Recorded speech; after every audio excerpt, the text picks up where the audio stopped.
Europe میں شروع ہونے والی ایک عالمی جنگ جسے پہلی جنگ عظیم یا ورلڈ وار 1 کہا جاتا ہے، اس جنگ کو اس وقت دی گریٹ وار یا دی وار ٹو اینڈ آل وار یا گلوبل وار کہا جاتا تھا، جو 28 جولائی 1914 سے 11 نومبر 1918 تک جاری رہی۔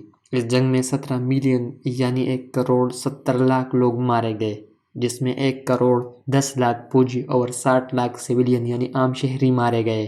جنگ میں 20 ملین یعنی 2 کروڑ لوگ زخمی ہوئے۔ یہ جنگ تاریخ کے مہلک تنازعات میں سے ایک ہے۔ اس جنگ میں 1 کروڑ 70 لاکھ لوگ مارے گئے، مگر کیوں؟ اس جنگ کی اصل وجوہات کیا تھیں؟ میں ہوں محمد علی شان اور آپ دیکھ رہے ہیں ہسٹری اسٹوڈیو 1 کے پہلی جنگ عظیم سیریز کے پہلی قسط، جس میں ہم آپ کو پہلی جنگ عظیم کے اصل وجوہات کے بارے میں بتائیں گے۔ پہلی جو وجہ تھی وہ تھی ملٹریزم، یعنی ہر ملک نئے نئے ہتھیار بنانے لگے تھے اور ہتھیاروں کا ایک دور تھا۔ کئی ممالک نے اپنے آپ کو ہتھیاروں سے لیس کیا تھا۔ اس میں مشین گن بنائے گئے تھے جن کا استعمال سب سے پہلے جرمنی نے کیا۔ ٹینکس بنائے گئے تھے جن کا استعمال پہلی دفعہ برٹن یعنی برطانیہ نے کیا۔ بڑے بڑے جہاز بنائے گئے تھے جو کافی تیز تھے، جن میں بڑے بڑے بندوقیں لگے تھے، اور ان میں جرمنی اور برطانیہ سب سے آگے تھے۔ برطانیہ اور جرمنی میں انڈسٹریل ریولوشن یعنی صنعتی انقلاب کافی تیزی سے پھیلا تھا، اور یہ دونوں سب سے ڈیولپ کنٹریز تھے، اس لیے انہوں نے اپنے انڈسٹریل کمپلیکسز کا استعمال کیا اپنی ملٹری اسٹرینتھ یعنی طاقت کو بڑھانے کے لیے۔ یعنی ان کے الگ الگ انڈسٹریز میں مشین گن، ٹینکس اور راکٹس بنائے جا رہے تھے۔ دوسری جو وجہ تھی وہ تھی الائنسز۔ یورپ میں 19ویں صدی میں کئی ممالک نے اپنے طاقت کو برقرار رکھنے کے لیے ایک دوسرے کے ساتھ سیکرٹ ٹریٹیز سائن کیے ہوئے تھے۔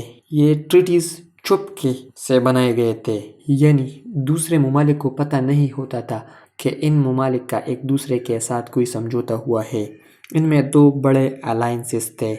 ایک تھا ٹریفل الائنسز جو 1882 میں سائن ہوا تھا۔ اس الائنس میں 3 ممالک شامل تھے جن میں جرمنی، آسٹریا ہنگری امپائر اور اٹلی شامل تھے۔ دوسرا تھا ٹریپل انٹینٹ، یہ بنا تھا 1907 میں۔ ان میں فرانس، برٹن اور رشیا شامل تھے۔ ان الائنسز کا ایک خاص مقصد تھا کہ اگر کوئی ان کے کسی بھی ممبر ملک پر حملہ کرے گا تو یہ سب ان کے خلاف کھڑے ہوں گے۔ تیسری وجہ تھی امپیریلزم۔ جب کوئی ملک اپنا اثر و رسوخ اور طاقت کو ایک بڑی سلطنت میں پھیلاتا ہے، اس کو امپیریلزم کہتے ہیں۔ کچھ یورپی ممالک جیسے فرانس اور برطانیہ نے پوری دنیا میں بڑی سلطنتیں تشکیل دے رکھی تھی اور وہ بہت دولت مند ہو چکے تھے۔ دوسرے یورپی ممالک جیسے روس اور جرمنی اپنی وسیع سلطنتیں بنانا چاہتے تھے، جس کی وجہ سے دنیا بھر سے ممالک کے مابین مسابقت اور تنازعات پیدا ہوئے۔ چوتھی وجہ تھی نیشنلزم۔ پہلی جنگ عظیم کے شروع ہونے کے وقت قوم پرستی بہت سی سیاسی قوتوں میں شامل تھی، خاص طور پر سربیا کی قوم پرستی نے اس میں کلیدی کردار ادا کیا تھا۔ قومیت پسندی کی تاریخ 18ویں صدی کے آخر تک دی جا سکتی ہے۔ حالانکہ قومیت کے 2 تیز واقعات پہلی جنگ عظیم کے آغاز سے براہ راست جڑے ہوئے ہیں۔ بلقان میں سلیوک سرب نے آسٹریا ہنگری اور سلطنت عثمانیہ سے آزادی حاصل کرنے کی کوشش کی، اور 1878 میں انہوں نے متحدہ سرب ریاست کی تشکیل کے لیے بوسنیا اور ہرزیگووینا کا کنٹرول حاصل کرنے کی کوشش کی۔ سلطنت عثمانیہ کے خاتمے کے بعد سربیا کی قوم پرستی میں اضافہ ہوتا رہا، جس کا اختتام 1914 میں بوسنیا کے سرب کے ذریعے آسٹریا کے آرکڈوک کے قتل اور اختتامی طور پر عظیم جنگ کے آغاز کو ہوا۔ اس عظیم جنگ کا آغاز کیسے ہوا، یہ آپ کو پہلی جنگ عظیم سیریز کے دوسری قسط میں دکھائیں گے۔ تب تک کے لیے اللہ حافظ۔